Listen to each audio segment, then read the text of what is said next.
विश्व हिंदू परिषद के राष्ट्रीय प्रवक्ता विजय शंकर तिवारी ने साधा राहुल गांधी पर निशाना। मैं आपको बता दूं, उत्तर प्रदेश के अमरोहा नगर में विश्व हिंदू परिषद के कार्यक्रम में शिरकत करने के लिए पहुंचे विश्व हिंदू परिषद के राष्ट्रीय प्रवक्ता विजय शंकर तिवारी जी ने राहुल गांधी पर निशाना साधा है। आपको बता चलता हूं कि उन्होंने कहा कि जब अदालत ने सजा पाने के बाद लोकसभा की सदस्यता रद्द होने के मामले में राहुल गांधी कहा कि मैं किसी से माफ़ी नहीं मांगूंगा। इस बयान पर उन्होंने अमरोहा पहुँचने पर विश्व हिंदू परिषद के राष्ट्रीय प्रवक्ता विजय शंकर तिवारी जी ने निशाना साधा। उन्होंने इशारों में कहा कि जब अदालत ने उन्हें अपराधी घोषित कर दिया है तो अब उनको देश की जनता जवाब देगी। और क्या कहा, आइए हम आपको सुनवाते हैं। अमरोहा से मयंक शर्मा की रिपोर्ट, सिटी हलचल अमरोहा।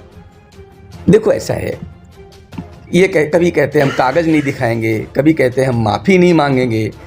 न्यायालय ने जिसको अपराधी घोषित कर दिया है, जब वो ये कहता है कि मैं माफ़ी नहीं मांगूंगा तो जनता को निर्णय करने दीजिए ना। क्या है, अपराधी का मतलब है कि अगर गलती स्वीकार करता है उसे माफ़ी मांगनी चाहिए। और अपराध सिद्ध होने के बाद अगर न्यायालय कोई निर्णय देता है और वो कहता है मैं माफ़ी नहीं मांगूंगा, तो देश की जनता को तय करने दीजिए ना अपराधियों के साथ क्या करना होता है, करेगी जनता। उसके बाद में अब बीजेपी के द्वारा राहुल गांधी की सदस्यता रद्द की गई है कोर्ट से सजा सुनाने के बाद। इस मामले में क्या कहना है? मुझे लगता है कोर्ट की सजा के बाद कुछ बोलने की आवश्यकता रहती है क्या? अगर कोई सरकार कोई कदम उठाती है, सरकार कोई काम करती है, तो उस पर तो टिप्पणी की जा सकती है। जब न्यायालय से कोई निर्णय होता है उस पर टिप्पणी नहीं होनी चाहिए। और मुझे लगता है आज देश 1947 में नहीं है, 2023 में है। वो सब कुछ जानता है, सब कुछ समझता है। जब एक संसद में चुने हुए सांसद के द्वारा एक अध्यादेश की कॉपी फाड़ी जाती है, उससे बड़ा जघन्य अपराध कौन सा हो सकता है? सीधे सीधे संसद का अपमान है। संसद का अपमान करने वाला अपराधी अगर उसको न्यायालय सजा देता है तो ये तो सामान्य नियम है।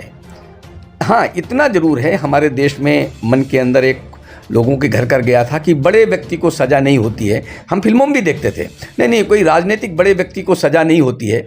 ये आम समाज के मन में भरा हुआ था। मुझे लगता है आम समाज के मन को ये संतुष्टि मिली है कि न्यायालय बहुत बड़ा होता है, उससे सज़ा भी हो सकती है। और चाहे सूरत का न्यायालय हो और चाहे सुप्रीम कोर्ट का न्यायालय हो, वो सज़ा दे सकते हैं। इस भ्रांति में किसी को इस देश में नहीं रहना चाहिए कि हम कुछ भी बोलेंगे, कुछ भी कहेंगे, देश में बदनाम करेंगे, देश के बाहर बदनाम करेंगे देश को, हमें कुछ नहीं होगा। इस भ्रांति में देश का कोई भी बड़ा नेता अब उसमें नहीं रहना चाहिए। ये इससे इस सूरत के कोर्ट के निर्णय के बाद ये बात स्पष्ट हो गई है। आम जनता की भ्रांति मिटी है कि बड़े व्यक्ति को सजा नहीं हो सकती है। इस प्रकरण से लोगों को समझ जाना चाहिए।